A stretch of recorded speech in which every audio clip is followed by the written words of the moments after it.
Hi everyone, I'm Alicia, and today I'm joined again by Richard of Richard A. Myers Jr. and Associates LLC. Richard, how are you doing today? I'm well, and you? I'm doing great, thank you. Good. So in today's video, we are discussing the common mistakes of estate planning. So I'm sure that there's a lot of different things that people go through, and maybe some mistakes are made throughout that process, and you want to help them avoid that. So I'm going to just turn it over to you to kind of walk us through those mistakes. Yes, well, thank you, Alicia. Some of the common mistakes in estate planning are often revolve around understanding how the process works.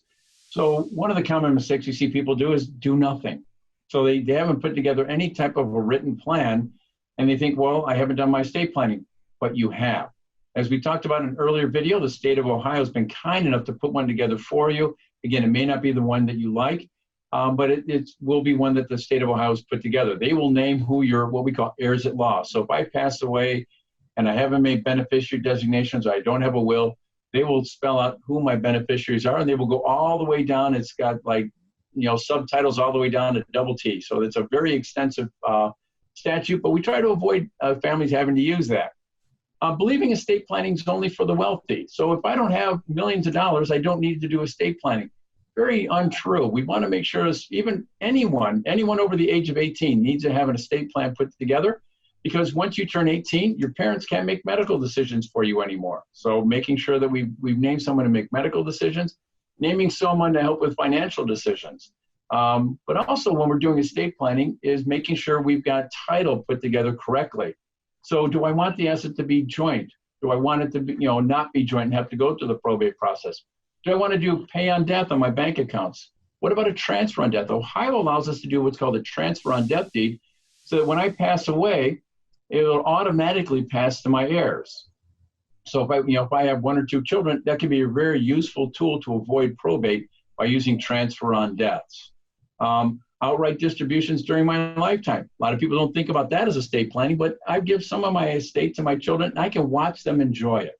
So that becomes important. But also making sure that we're understanding what those assets are. One of the common mistakes we often see people do is not telling their family where all the assets are.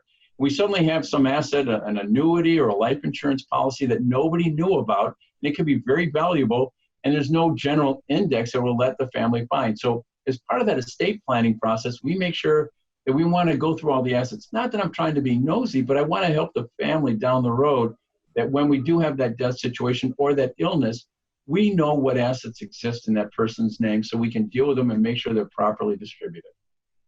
Okay, wow. Yeah, there's definitely a lot of different things that go into that. Things you might not know about, things that are common mistakes, or just things that are very simple and you don't realize that it's important for your family to know about it, like that last point that you made. So if that sounds like something that you need to start working on, you're working on your estate planning, or maybe you're thinking about meeting with someone to work on your estate planning, you'll want to get in touch with Richard and his team. You can give them a call, or you can visit online to find out more information at rmohiolaw.com. Thanks again, Richard. You're very welcome, and thank you for this time.